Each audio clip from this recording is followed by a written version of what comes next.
Assalamualaikum warahmatullahi wabarakatuh. Kami dari kelompok 7 yang beranggotakan saya sendiri Padlan Saliman Syaban, Julianti Jahrani Putri, Tiara Penesia, Reza Alpiadi Saputra, dan Agni Anjali Kolbi. Di sini kami akan menjelaskan mengenai resume buku Public Administration in East Asia, Mainland China, Japan, South Korea, and Taiwan pada bab 3 bagian subbab 20-22.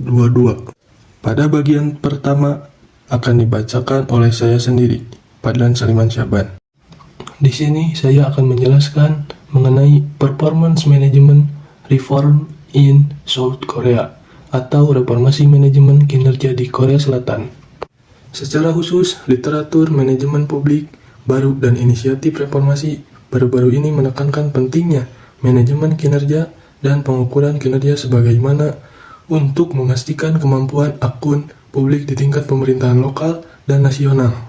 Banyak literatur tentang manajemen kinerja berasal dari negara-negara barat, namun pada praktiknya manajemen kinerja telah tersebar di seluruh dunia dan berbagai praktik manajemen kinerja kini ditemukan di banyak negara di Asia. Tentu saja, Korea tidak terkecuali dengan tren ini.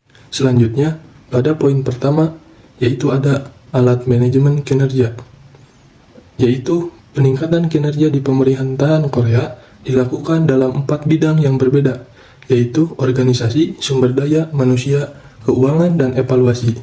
Setiap area dibahas dalam bab ini, dan beberapa contoh masing-masing disediakan. Tentu saja area-area ini saling berhubungan erat. Inisiatif manajemen organisasi tidak dapat berhasil tanpa manajemen sumber daya manusia, dan alat evaluasi sering berperan dalam mempromosikan 3 inisiatif lainnya. Isu reformasi keuangan juga sangat berkaitan dengan alat evaluasi ini. Pada poin kedua,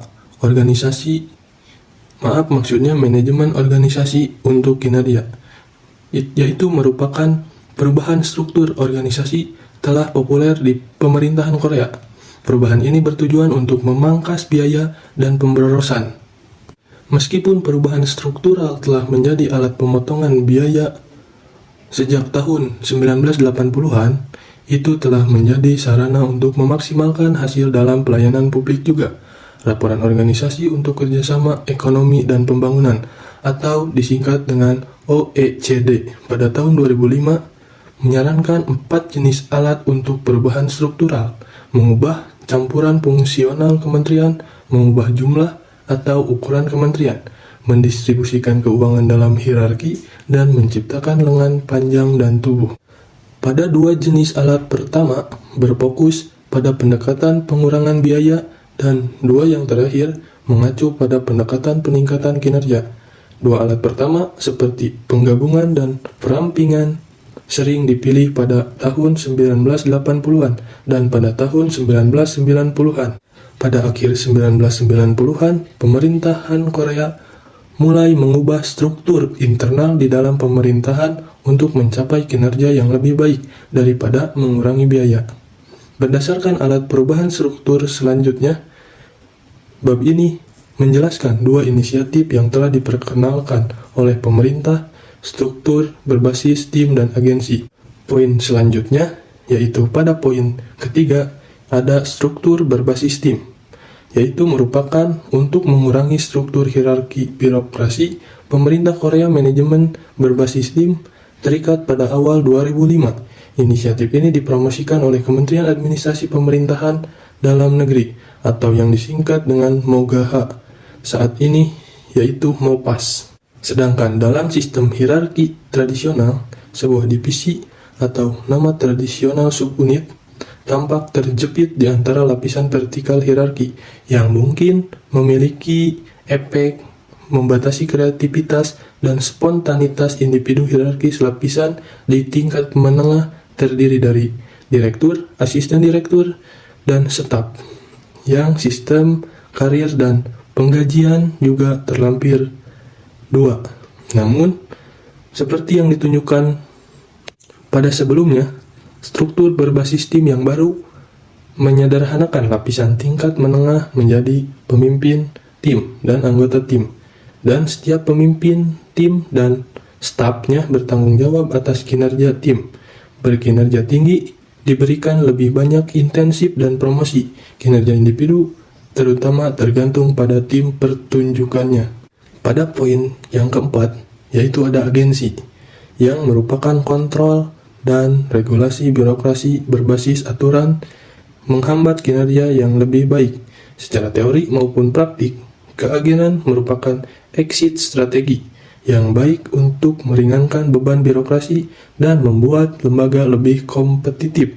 Badan eksekutif di Britania Raya didefinisikan sebagai lembaga tidak terikat yang dikontrak di luar departemen, yang diberi otonomi manajerial dan fleksibilitas dalam penganggaran dan manajemen sumber daya manusia atau OECD tahun 2005.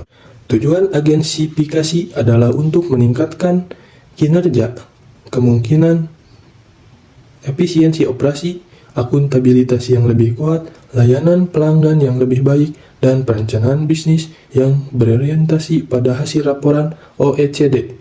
Ini menyatakan beberapa alasan untuk memperkenalkan sistem badan eksekutif. Ini mengurangi banyak kontrol, aturan dan regulasi, birokrasi, dan memberikan tujuan yang sederhana dan jelas untuk dicapai.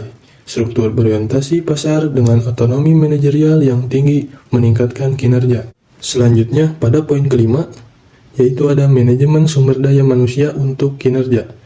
Pemerintahan Korea telah berusaha tidak hanya untuk mendiverifikasi staf untuk lebih calon, tetapi juga untuk menyebarkan gaji terkait kinerja serta kinerja sistem penjanjian mens, serta strategi berorientasi kinerja dalam sumber daya manusia. Manajemen memandang karyawan sebagai aset atau sumber daya untuk menghasilkan produk yang berarti, bukan sebagai biaya atau pemborosan.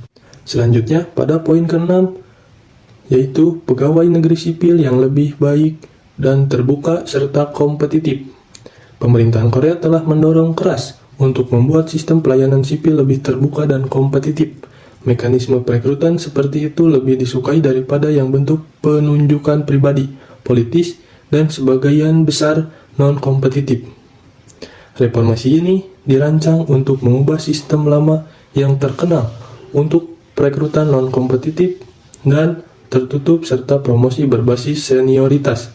Pertama, pemerintahan mengamanatkan agar Komisi Aparatur Sipil Negara membentuk apa yang disebut dengan sistem posisi terbuka. Dan pada tahun 2003, pemerintah membuka tentang 140 posisi untuk kompetisi, termasuk 20% dari posisi direktur. Meskipun reformasi memberikan stimulus positif bagi yang secara tradisional tertutup sistem layanan sipil Korea, hasil positif mungkin tidak boleh dipertimbangkan selama beberapa tahun. Sistem posisi terbuka diharapkan dapat menarik banyak orang yang kompeten dari sektor publik dan swasta. Banyak posisi pekerjaan terbuka telah diisi oleh mantan pegawai negeri, dan kandidat yang bekerja di perusahaan swasta memiliki sedikit minat pada posisi tersebut karena tingkat gaji yang lebih rendah dibandingkan dengan yang ditawarkan oleh perusahaan swasta dan budaya birokrasi tertutup.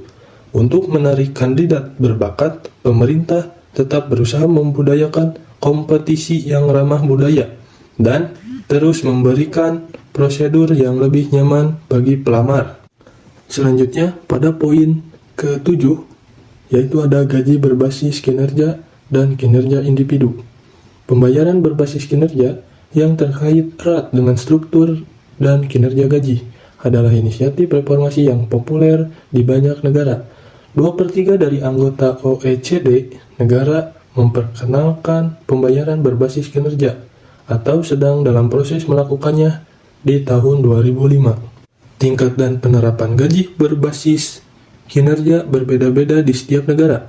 Beberapa menerapkannya di keseluruh pemerintahan dan orang lain menggunakannya di area tertentu. Jadi, untuk model kinerja tidak ada di seluruh dunia yang terbaik. Laporan OECD tahun 2005 nomor 175 merangkum tren global pembayaran berbasis kinerja. Kebijakan pembayaran kinerja telah menyebar dari manajemen ke berbagai kategori staf selama 10 tahun terakhir. Di antara kebijakan pembayaran kinerja, ada beberapa peningkatan dalam penggunaan skema kinerja kolektif atau kelompok di tim atau unit atau organisasi tingkat. Selanjutnya, pada poin ke-7, perjanjian kinerja, yaitu pembayaran berbasis kinerja adalah hasil dari kinerja. Kesepakatan kinerja adalah proses yang berkaitan dengan peningkatan kinerja.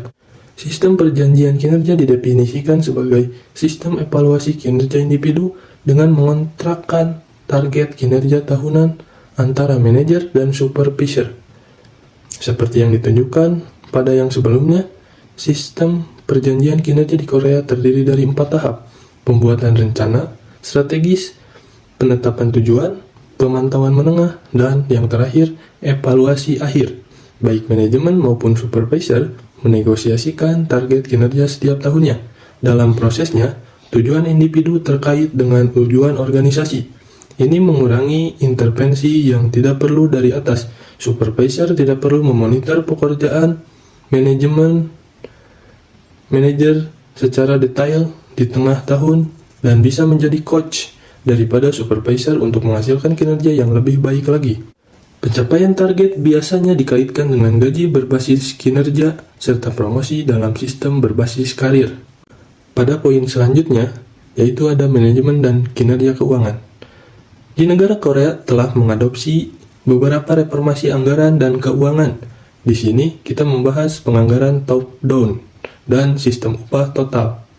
Reformasi fiskal lain yang telah diadopsi Korea termasuk penganggaran berorientasi kinerja, sistem informasi anggaran yang komprehensif, dan struktur anggaran program. Dan yang terakhir, pada poin terakhir, yaitu ada sistem penganggaran top-down. Sistem penganggaran top-down telah menjadi alat yang sangat penting untuk meningkatkan kinerja di bidang manajemen keuangan. Korea mengadopsi penganggaran top-down pada tahun 2004 untuk anggaran pada tahun 2005. Setelah menjalankan percontohan yang melibatkan 4 kementerian sistem baru, berusaha untuk mengurangi tugas yang tidak perlu dan permintaan yang berlebihan. Otoritas anggaran pusat berkonsentrasi pada strategi di tingkat makro, alokasi anggaran lintas kementerian, dan prioritas nasional. Otoritas anggaran memotong anggaran tambahan yang diajukan oleh kementerian. Proses ini menghasilkan inefisiensi serta konflik yang tidak perlu antara kementerian dan kementerian anggaran. Juga, isi anggaran menjadi terlalu rumit untuk diulas secara rinci oleh kantor anggaran. Sistem penganggaran top-down mendelegasikan wewenang kepada kementerian dalam pagu yang telah ditentukan. Pada negara Korea, sistem baru memungkinkan pembentukan kerangka mengeluarkan jangka menengah untuk yang disebut secara pengelolaan fiskal nasional 5 tahun, prioritas nasional dalam proses alokalisasi sumber daya telah diselaraskan dengan baik. Penganggaran top-down telah secara signifikan mengurangi praktik birokrasi, permintaan yang berlebihan atau pemotongan yang berlebihan. Sebelum penganggaran top-down dimulai, ukuran anggaran yang diminta oleh kementerian menunjukkan sekitar 25% peningkatan tahunan untuk 102 anggaran tahunan. Namun, setelah penganggaran top-down diperkenalkan maksudnya, ini turun menjadi 5-7%. Kemudian ada sistem upah total. Sistem upah total merupakan alat lain yang memberikan fleksibilitas dan otonomi untuk kementerian dalam rangka meningkatkan kinerja. Sistem upah total dirancang untuk meningkatkan kebebasan manajerial kementerian atau organisasi bawahan, terutama di bidang manajemen sumber daya manusia. Contohnya seperti komposisi karyawan, gaji, intensif, dan mereformasi struktur mereka sendiri. Mengingat kebebasan manajemen, kementerian, atau lembaga lain harus mengambil tanggung jawab yang lebih kuat untuk kinerja. Selanjutnya, manajemen evaluatif untuk kinerja. Yang pertama, ada sistem evaluasi kebijakan tahunan. Di Korea, kebijakan utama dievaluasi setiap tahun. Komite Evaluasi Kebijakan yang dibentuk oleh Kantor Perdana Menteri mengevaluasi kebijakan yang dibuat oleh kementerian dilaksanakan pada tahun sebelumnya. Setelah kementerian menentukan tujuan kinerja dan pengukuran kebijakan, mereka mengembangkan indikator kunci seperti tingkat pencapaian tujuan, kesulitan untuk implementasi, tingkat efek sosial, dan jumlah sumber daya yang diinvestasikan. Evaluasi tersebut mengkategorikan kementerian dalam hierarki kinerja kebijakan seperti tinggi, sedang atau rendah, intensif, dan disintensif, diberikan sesuai untuk hasil. Yang kedua, evaluasi kinerja badan publik. Entitas publik di Korea, termasuk perusahaan publik, dievaluasi setiap tahun oleh tim evaluasi kinerja yang diselenggarakan oleh Kementerian PPN. Pada tahun 1984, pemerintah memperkenalkan sistem evaluasi kinerja untuk mengevaluasi kinerja tahunan entitas publik. Meningkatkan kinerja itu merestrukturisasi seluruh sistem setelah 1993 dengan mengubah indikator kunci, evaluator, dan identitas yang akan dievaluasi. Bahkan berafiliasi dengan pemerintah lembaga yang terkadang tidak dibiayai oleh pemerintah terdaftar di kisaran entitas publik pada tahun 2004. Total anggaran untuk entitas publik lebih dari 2 kali lipat untuk pemerintah umum. Selanjutnya, masalah yang menantang, yaitu nilai yang bersaing dan inisiatif kerja. Yang pertama, kompetisi versus kolaborasi. Sebagian besar inisiatif reformasi yang telah diperkenalkan pemerintah sejak tahun 1990-an telah menekankan kompetensi daripada kolaborasi. Ini berasal dari yang kuat keyakinan bahwa persaingan antar aktor atau organisasi mencapai kinerja yang lebih baik. Meskipun definisi asli tim menekankan kolaborasi, sistem berbasis tim mendorong persaingan antar tim dengan memperkerjakan pembayaran berbasis kinerja. Itu juga mempromosikan persaingan antar individu. Manajemen berbasis tim bergerak bolak-balik antara kompetensi dan kolaborasi. Layanan publik mencerminkan kolektivitas yang menghargai kolaborasi daripada kompetensi. Dalam hal ini, kinerja kolektif mungkin lebih penting daripada kinerja individu. Kate juga telah menekankan bahwa pemerintah semakin berusaha untuk meningkatkan koordinasi layanan mereka. Yang kedua, strategi top-down versus bottom-up. Sebagian besar inisiatif kerja yang telah dijelaskan berusaha untuk mendelegasikan otoritas puncak ke garis bawah. Lebih banyak fleksibilitas dan otonomi diberikan kepada staf tingkat bawah. Manajemen berbasis tim, agensi, penganggaran top-down, dan total upah mendorong pendelegasian wewenang kepada dasar. Sistem penganggaran top-down sebagian besar memberikan wewenang untuk lain menteri. Agensi menghilangkan sebagian besar kontrol administratif oleh menteri dan mendelegasikannya kepada direktur agensi untuk sebuah organisasi yang mencapai kinerja yang lebih baik, seperti Ingram, Soa, dan Moynihan tahun 2004. Berpendapat, pemimpin memainkan peran penting dalam proses perencanaan juga sebagai implementasi manajemen kerja. Ketiga, kinerja individu versus organisasi. Insentif kinerja di Korea sebagian besar diberikan kepada unit organisasi daripada karyawan individu. Kementerian dan sub-unit diberikan kompensasi atas kinerja mereka. Tingkat insentif dalam sub-unit berhubungan langsung dengan hasil kinerja evaluasi. Pada saat yang sama, kinerja tim merupakan faktor yang lebih menentukan, yang menentukan besar insentif untuk masing-masing anggota tim. Sebagian besar inisiatif kinerja di pemerintah berfokus pada peningkatan kinerja organisasi daripada kinerja individu, yang lebih memungkinkan untuk mencapai kinerja yang lebih baik di seluruh pemerintahan. Keempat, budaya saat ini versus budaya pilihan. Pertumbuhan ekonomi di negara-negara Asia telah menyebabkan perubahan radikal dalam organisasi budaya. Budaya kolektif berorientasi keluarga telah tertanam sebagai nilai budaya yang lazim di Asia, terutama di Asia Timur Laut. Menurut Lee, tahun 2008. Tentu saja Korea tidak pengecualian untuk ini. Secara tradisional, negara ini juga memiliki orientasi kelompok yang kuat budaya di sektor publik. Namun, inisiatif kinerja yang dijelaskan sebelumnya pada dasarnya bertentangan dengan budaya tradisional Korea. Kesepakatan kerja antara pemimpin dan bawahan, evaluasi kinerja menteri, dan evaluasi kinerja entitas publik sebagian lebih disukai oleh budaya kolektif tradisional. Sebanding, manajemen berbasis tim, agensi, gaji terkait kinerja, penganggaran top-down, dan total pagu upah, lebih berafiliasi dengan budaya berorientasi pasar. Dalam proses implementasi inisiatif kinerja di Korea, kolektivisme tradisional sering menjadi akar hambatan untuk inovasi. Kesimpulannya, pemerintah Korea memiliki pengalaman yang panjang dan berkelanjutan dengan kinerja reformasi manajemen yang sering dilakukan sebagai bagian dari inisiatif inovasi pemerintah dan sebagai cara untuk meningkatkan akuntabilitas dan kompetensi sektor publik. Reformasi peningkatan kinerja pemerintahan Korea telah difokuskan pada 4 bidang yang berbeda, yaitu organisasi, sumber daya manusia, keuangan, dan evaluasi. Meskipun banyak reformasi yang telah berhasil meningkatkan efektivitas dan efisiensi administrasi publik, beberapa jelas merupakan tantangan bagi nilai-nilai yang ada dan praktek di instansi.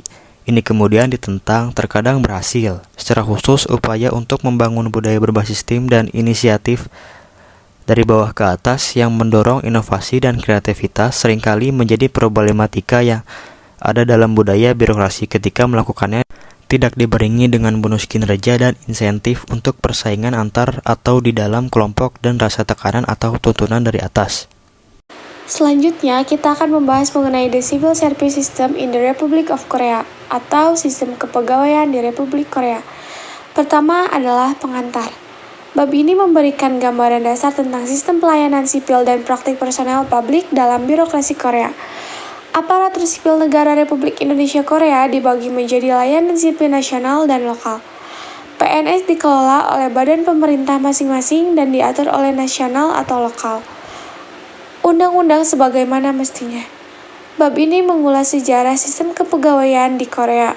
Dilanjutkan dengan diskusi tentang struktur pegawai negeri, rekrutmen dan seleksi, kompensasi dan tunjangan, evaluasi kinerja, status pegawai negeri sipil dalam masyarakat, pengangkatan politik, budaya sosial politik dan administrasi, sipil utama reformasi layanan dalam beberapa tahun terakhir seperti pembentukan pegawai negeri senior, sistem posisi terbuka, pembayaran untuk kinerja, dan legislasi serikat publik, hambatan untuk reformasi pegawai negeri, dan keberlanjutannya. Kemudian, kita akan membahas mengenai sejarah sistem kepegawaian di Korea. Budaya paternalistik juga secara historis dominan di Asia Timur. Sistem administrasi pemerintahan Korea didasarkan pada tradisi literati birokrasi Korea kuno, yang berakar pada Konfusianisme sebagai ideologi penguasa kuno. Birokrat selama dinasti Joseon berasal dari kelas penguasa Yangban, yang menikmati berbagai hak istimewa sosio-politik. Sistem kepegawaian di Republik Korea Asia memiliki tradisi serupa dalam sistem kepegawaiannya. Layanan sipil Asia sangat didasarkan pada prestasi serta berorientasi pada elit. Sampai taraf tertentu, tradisi sistem Mandarin Cina masih ada di Asia Timur. Legislator bermaksud untuk menciptakan birokrasi yang profesional dengan mengubah pegawai negeri sipil menjadi sistem karir dan dengan merekrut pekerja berdasarkan ujian kompetitif. Selanjutnya ada struktur pegawai negeri sipil. Jumlah pegawai pemerintah pusat sekitar 600.000 termasuk guru sekolah negeri dan polisi. Dan ada sekitar 350.000 pegawai pemerintah daerah.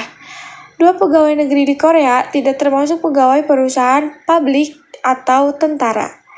Setelah krisis keuangan Asia pada akhir 1990-an, tenaga kerja pemerintah agak berkurang, tetapi ukurannya sedikit meningkat dalam beberapa tahun terakhir. Pegawai negeri sipil karir dipekerjakan berdasarkan kinerja dan bersyarat kualifikasi yang ditetapkan, dan mereka diharapkan membuat komitmen jangka panjang untuk layanan tersebut. Kemudian ada perekrutan dan seleksi. Sistem kepegawaian di Republik Korea, metode rekrutmen pegawai negeri sipil yang paling umum adalah ujian rekrutmen kompetitif terbuka, yang tidak memiliki persyaratan akademis prasyarat. Tidak ada prasyarat akademik dalam mengikuti ujian masuk pegawai negeri, tetapi lulusan perguruan tinggi saat ini mayoritas lulus ujian di semua tingkatan. Kemudian ada ujian putaran pertama didasarkan pada layanan publik. Pengetahuan tentang hukum adalah persyaratan utama untuk masuk ke layanan umum di masa lalu, tetapi ini telah berkurang secara substansial dalam beberapa tahun terakhir. Secara umum, ujian pegawai negeri lebih menekankan keterampilan intelektual dan kemampuan potensial daripada kemampuan spesifik yang berhubungan dengan pekerjaan. Promosi ke tingkat yang lebih tinggi ditentukan oleh Komite Peninjau Promosi dengan memilih kandidat berdasarkan kinerja, keterampilan, spesialisasi, riwayat karir, dan evaluasi. Pegawai negeri sipil yang telah menunjukkan layanan teladan dalam hal integritas, kinerja, dan pengembangan kebijakan atau karena pensiun dini, sukarela, yang telah memberikan layanan terkemuka memenuhi syarat untuk promosi khusus. Terakhir, yaitu ada status pegawai negeri di masyarakat. Layanan publik masih menerima prestis sosial tingkat tertentu dan banyak generasi muda masih ingin mendapatkan pekerjaan di sana melalui ujian masuk tertulis yang ketat. Seperti disebutkan sebelumnya, sejumlah besar lulusan perguruan tinggi terbaik dan terpandai menghabiskan setidaknya beberapa tahun mencoba untuk lulus ujian. Masuk pegawai negeri untuk menjadi pejabat publik selama rezim otoriter di masa lalu, di mana hubungan negara warga berorientasi pada kepatuhan, pegawai negeri memiliki hak istimewa tertentu. Namun, tradisi dan praktikum seperti itu menghilangkan dalam masyarakat kontemporer. Namun dengan berkembangnya sektor swasta, masyarakat menjadi lebih beragam, dan dengan meningkatkan kesempatan kerja yang lebih menarik di sektor swasta, dan status pegawai negeri tidak sekuat dulu. Pengangkatan politik. Korea memiliki sistem presidensial, sehingga sejumlah orang yang diangkat dipilih melalui pengangkatan politik presiden. Meskipun mereka adalah bagian dari pemerintah cabang eksekutif, orang-orang yang diangkat oleh presiden adalah bagian tak terhindarkan dari subkultur patronase politik nasional. Yang diangkat secara politik ini termasuk menteri, wakil menteri, dan pejabat kunci di banyak layanan pemerintah. Jika presiden menunjuk seorang kandidat yang tidak memiliki kualifikasi pekerjaan dasar dan keahlian khusus posisi, maka hal ini dapat menimbulkan kerusakan yang signifikan pada manajemen urusan nasional. Budaya sosial politik dan administratif. Dari sudut pandang sosiopsikologis, budaya sosiopolitik Korea dicirikan oleh dua faktor yang menonjol. Pertama, budaya otoriter yang patuh yang sangat dipengaruhi oleh Konfusianisme dan Buddhisme. Kedua, tingkat homogenitas budaya yang tinggi, etnis, bahasa, agama, dan daerah. Konfusianisme meninggalkan jejak tradisi hubungan keluarga, sikap politik, cara pemecahan masalah. Adapun doktrin Buddhisme, meskipun tidak memberikan pengaruh yang kuat di bidang teori atau praktik politik administrasi, tetapi tetap memiliki banyak efek penting pada nilai sosial masyarakat Korea. Dari segi administrasi, unsur budaya yang umum adalah budaya hierarkis, senioritas, dan budaya paternalistik. Meskipun pengaruhnya telah menurun dari waktu ke waktu, senioritas itu masih menjadi faktor penting dalam berbagai praktik ketenaga kerjaan dan kehidupan sosial. Reformasi besar pegawai negeri sipil dalam beberapa tahun terakhir. Setelah Korea sepenuhnya didemokratisasi pada awal 1990-an, setiap presiden membentuk organisasi yang bertanggung jawab atas reformasi pemerintah dan menggunakannya sebagai kendaraan utama pengembangan organisasi di sektor publik. Sejak awal 1990-an, reformasi pemerintahan telah menjadi salah satu agenda utama presiden dalam politik Korea. Dalam rangka meningkatkan daya saing Korea di dunia, dalam beberapa dekade terakhir ini, pemerintah telah melakukan berbagai langkah reformasi, termasuk reformasi kepegawaian. Beberapa di antaranya termasuk: pertama, pembentukan Komisi Aparatur Sipil Negara pada tahun 1999. Kedua, posting pekerjaan. Tiga, sistem posisi terbuka, dan lain-lain. Adapun di antara beberapa langkah reformasi, 4 inisiatif reformasi layanan sipil utama yaitu: pertama, pembentukan pegawai negeri sipil senior. Banyak negara telah membuat atau merestrukturisasi kelompok pegawai negeri senior dalam upaya untuk mengelola manajer senior mereka dengan cara yang berbeda dari pegawai negeri lainnya. Ketika Presiden Roh Moo-hyun mengambil alih kekuasaan pada Februari 2003, ia mengorganisir Komite Kepresidenan untuk Inovasi dan Desentralisasi Pemerintah sebagai perpanjangan tangan utama untuk reformasi sektor publik. PCGID tadi menyiapkan berbagai peta jalan reformasi. Salah satu isunya adalah pembentukan pegawai negeri senior yang baru. Adapun penelitian tentang pegawai negeri senior tersebut dikontrakkan ke lembaga independen pada tahun 2003. Analisis pekerjaan posisi yang melibatkan kepala kantor dan direktur biro dilakukan untuk mencari cara meningkatkan kinerja dan akuntabilitas, analisis kompetensi, dan kompensasi. Adapun di masa lalu, gaji pegawai negeri senior ditentukan oleh pangkat dan masa kerja. Namun sekarang, pegawai negeri senior dibayar sesuai dengan tingkat kesulitan dan kepentingan pekerjaan serta kinerja mereka. Yang ketiga, membayar untuk kinerja. Pada tahun 1998, pemerintahan Kim Dae-jung memperkenalkan kembali sistem pembayaran terkait kinerja yang sebelumnya pernah gagal dan menerapkannya di seluruh pemerintah pada tahun 1999 untuk mempromosikan kinerja dan mendorong persaingan di antara pegawai negeri. Sistem pembayaran terkait kinerja ini dioperasikan sehubungan dengan kinerja sistem manajemen. Sistem baru ini dirancang untuk memberi penghargaan kepada karyawan yang berkinerja tinggi dengan memungkinkan karyawan dalam tingkat gaji yang sama untuk dibayar secara berbeda berdasarkan kinerja mereka. Bentuk PRP yang paling umum adalah peningkatan prestasi. Program kenaikan prestasi tahunan Korea dengan nama gaji tahunan berbasis kinerja terdiri dari dua bagian pembayaran tetap dan bagian pembayaran variabel. Lalu yang keempat, ada legalisasi serikat pekerja publik. Secara historis, serikat pekerja publik telah terbelakang di pemerintahan Korea terkecuali teknisi medis dan pekerja pos yang membentuk serikat pekerja sejak lama. Tuntutan dari PNS untuk mengorganisir badan perwakilan mereka meningkat. Akibatnya, Undang-Undang Pembentukan dan Pengoperasian Dewan Tempat Kerja Pegawai Negeri Sipil disahkan di Majelis Nasional pada tanggal 24 Februari 1998 dan mulai berlaku pada tanggal 1 Januari 1999.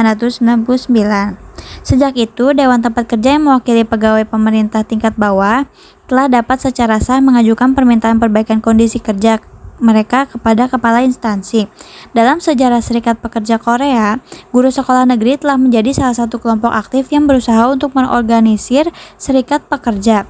Serikat Pekerja Pendidikan dan Guru Korea atau KTU yang sebelumnya merupakan organisasi ilegal disahkan secara hukum setelah Undang-Undang Pembentukan dan Pengoperasian Serikat Pekerja Guru dan Pendidikan itu disahkan di Majelis Nasional pada 6 Januari 1999. Sejak itu, KTU telah menjadi salah satu serikat pekerja paling berpengaruh di sektor publik Korea. Ada beberapa serikat pekerja publik untuk pegawai negeri di pemerintahan. Serikat Pegawai Pemerintah Korea saat ini memiliki keanggotaan terbesar, diikuti oleh Federasi Pegawai Pemerintah dan Dewan Tempat Kerja. Hambatan untuk reformasi dan keberlanjutan pegawai negeri. Dalam dekade terakhir, reformasi layanan sipil berorientasi NPM pemerintah telah menerima dukungan publik yang luas karena mereka bertujuan untuk mengubah sistem birokrasi tertutup dan untuk memperkenalkan kompetensi terbuka dan manajemen berbasis kinerja. Untuk mempromosikan reformasi pegawai negeri secara efektif, pemerintah membentuk CSC. Namun, pemerintah ini menghadapi banyak tantangan dalam melaksanakan inisiatif reformasi tersebut. Ketika CSC merekomendasikan instansi untuk tidak mengalokasikan bonus kinerja dalam jumlah yang sama kepada pegawai pemerintah tanpa membedakan kinerja, Serikat Pekerja Pendidikan dan Guru Korea menolak untuk menerima bonus kinerja dan menuntut agar pemerintah membagikannya kepada semua guru sebagai bagian dari tunjangan atau menghapuskannya. Selain itu, pelaksanaan reformasi dapat menghadapi hambatan yang diharapkan maupun tidak diharapkan yang akan mengancam keberlanjutan dan efektivitasnya, seperti kepemimpinan yang terdesentralisasi, tujuan yang tidak tercapai, penerapan prinsip-prinsip reformasi yang tidak konsisten dan tidak adil, dan resistensi birokrasi. Adapun batasan konstitusional satu periode kepresidenan Korea ini juga mempersulit untuk mempertahankan reformasi. Kesimpulan, pegawai negeri memberikan kontribusi yang besar bagi perkembangan Korea, tetapi dikritik oleh publik karena kurangnya fleksibilitas dan kurangnya daya saing global. Secara khusus, ketika Korea mengalami tantangan ekonomi yang signifikan selama krisis keuangan Asia pada akhir 1990-an, tidak ada pilihan lain selain mereformasi pegawai negerinya. Korea telah menaiki gelombang global dalam hal mengadopsi gaya manajerial bisnis dan melakukan inisiatif reformasi administrasi yang ambisius sejak akhir 1990-an. Pemerintah berusaha untuk memulai reformasi mendesak yang akan membentuk kembali perannya dan dan meningkatkan efisiensi sektor publik. Untuk mencapai tujuan tersebut di sektor publik, pemerintah memperkenalkan berbagai mekanisme pasar dalam mendorong keterbukaan, fleksibilitas, kompetensi, dan kinerja. Namun akhir-akhir ini kritik terhadap manajerialisme tersebut mulai meningkat di masyarakat. Harus diperhatikan juga bahwa pemerintah seharusnya menyikapi penurunan semangat pegawai negeri. Reformasi harus lebih dari sekedar tongkat untuk mengalahkan perubahan ke dalam sistem saat ini, dan juga harus menyediakan wortel yang memikat budaya administrasi untuk membangun kembali dirinya sendiri dan untuk memberi energi pada pekerja. Jika tidak, upaya reformasi mungkin tidak berkelanjutan. Saya Tiara Venesia akan menjelaskan mengenai e-government in South Korea. Terdapat 5 hal yang akan saya bahas. Yang pertama ada sejarah inisiatif e-government di Korea Selatan. Yang kedua ada pola kebijakan e-government di Korea Selatan. Yang ketiga mengapa menggunakan pola komprehensif, fragmentasi, dan orientasi terhadap layanan warga dan efisiensi operasional. Yang keempat ada dimensi makropolitik kebijakan e-government Korea. Yang kelima ada subsistem dan dimensi makropolitik kebijakan e-government di Korea. Yang pertama akan membahas mengenai sejarah inisiatif e-government di Korea Selatan. Inisiatif utama pemerintah awal untuk informatisasi di Korea kembali ke Republik kelima yang didirikan oleh kudeta militer pada tahun 1980. Administrasi Chun Republik kelima membentuk komite presiden untuk memelihara industri informasi pada tahun 1983. Sejarah informasi pemerintah setelah inisiatif dapat dibagi menjadi 3 periode, yaitu yang pertama ada periode informasi terpusat dari tahun 1984 sampai 1987. Komisi Koordinasi diberi wewenang untuk menangguhkan yurisdiksi kementerian atas 5 bidang infrastruktur jaringan komputer tersebut dan melaksanakan rencana NFBCN secara terpusat. Yang kedua, terdapat periode fragmentasi antara tahun 1987 sampai dengan 1995. Pada periode ini, disahkannya Undang-Undang tentang Promosi dan Penggunaan Jaringan Komputer. Dengan disahkannya undang-undang tersebut, maka upaya informatisasi pemerintah dengan cepat terfragmentasi di antara kementerian dan lembaga individu. Periode fragmentasi juga merupakan periode kelambanan dalam arti bahwa inisiatif baru untuk informatisasi hampir tidak diajukan dan penyelesaian serta penyempurnaan dari inisiatif sebelumnya menjadi perhatian yang paling disorot. Yang ketiga yaitu periode upaya koordinasi dan integrasi dari tahun 1995 sampai dengan sekarang. Reaksi awal pemerintah Korea terhadap perhatian global yang intensif terhadap informatisasi ini adalah dengan memperkenalkan rencana dasar untuk infrastruktur informasi dan komunikasi yang berkecepatan tinggi pada tahun 1993 dan untuk merestrukturisasi Kementerian Pos dan Telekomunikasi menjadi Kementerian Informasi dan Komunikasi pada bulan Desember 1994. Dengan ini, pemerintah mencoba melakukan resentralisasi dan meningkatkan koordinasi dalam informasi pemerintah setelah tahun 1995 karena informatisasi pemerintah menjadi bidang kebijakan yang diprioritaskan. Kemudian, setelah itu rencana-rencana dibuat dan pengaturan kelembagaan dirancang dalam upaya untuk meningkatkan koordinasi dan integrasi pemerintah secara luas untuk usaha-usaha informasi. Yang kedua akan membahas mengenai pola kebijakan e-government di Korea Selatan. Terdapat 3 pola dan fakta telah muncul mengenai kebijakan e-government di Korea, yaitu yang pertama ada program e-government biasanya dibuat untuk menjadi komprehensif. Nah, dalam program ini yang artinya hampir semua organisasi pemerintah seharusnya melakukan atau terlibat dalam proyek-proyek informasi. Contohnya, misal setiap kementerian dan lembaga di pemerintah pusat mengambil bagian dalam rencana aksi promosi informatisasi tahunan yang dilaporkan kepada Komite Promosi Informatisasi. Yang kedua, ada program e-government biasanya dibentuk dan diimplementasikan secara terfragmentasi. Nah, dalam hal ini, penetapan standar pemerintah tertinggal dan sulit untuk memperkenalkan banyak sistem antar kementerian. Koordinasi antar kementerian dilakukan dari waktu ke waktu oleh Gedung Biru, tetapi koordinasi tersebut tidak berarti secara permanen dilembagakan. Pola yang ketiga yaitu program e-government umumnya memiliki kecenderungan untuk menekankan pelayanan masyarakat yang lebih baik dan efisiensi operasional sebagai tujuan utama mereka. Dalam program ini, khusus untuk e-government, Korea telah mendefinisikan pemerintahan elektronik sebagai pemerintahan yang dibentuk di dunia maya untuk memberikan layanan yang lebih baik pada warga negara. Kemudian yang ketiga akan membahas mengenai mengapa menggunakan pola ini.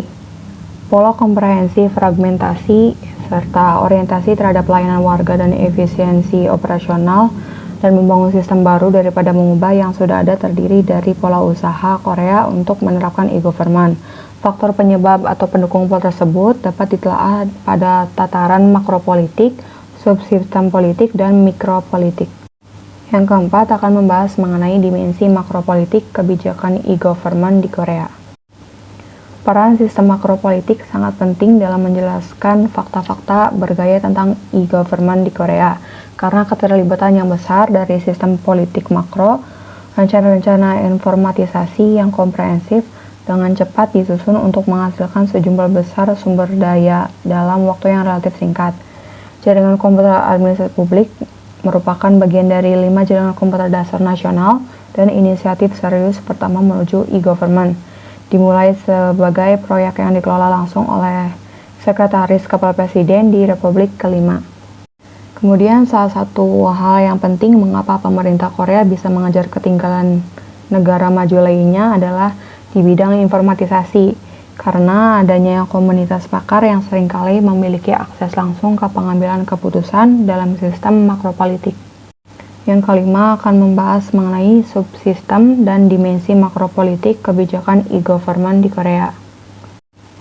Masalah akibat tumpang tindih yurisdiksi dan persaingan antar kementerian menjadi bagian penting dari adegan salah pembentukan subsistem informasi. Dalam arti, persaingan antar kementerian tertanam dalam desain subsistem informasi. Terdapat dua faktor, yaitu yang pertama ada hubungannya dengan pembagian kerja, yang dimana pemerintah pusat Korea umumnya dilakukan berdasarkan fungsi. Sementara itu, Kementerian Informasi dan Komunikasi dibentuk untuk mencapai tujuan informatisasi dan promosi industri informasi. Alasan kedua adalah ada subsistem informasi ada hubungannya dengan uang. Meskipun setiap kementerian fungsional memiliki kewenangan dan tanggung jawab untuk melakukan proyek-proyek e-government, uang untuk proyek-proyek tersebut seringkali harus berasal dari dana promosi informasi di bawah yurisdiksi MIC. Jadi bisa disimpulkan dari bagian ini adalah e-government di Korea tampaknya cukup bersemangat, digunakan tidak hanya oleh pejabat publik, tetapi juga oleh warga negara. E-government sangat mengubah cara pemerintah melakukan tugas dan berinteraksi dengan warga. Namun persaingan antar kementerian dan konflik parokial tampaknya menjadi kondisi normal di arena kebijakan e-government. Keterlibatan lembaga-lembaga makropolitik, khususnya Gedung Biru dan anggota komunitas ahli merupakan beberapa kondisi yang diperlukan untuk melakukan apapun terkait prakarsa e-government antar atau lintas kementerian.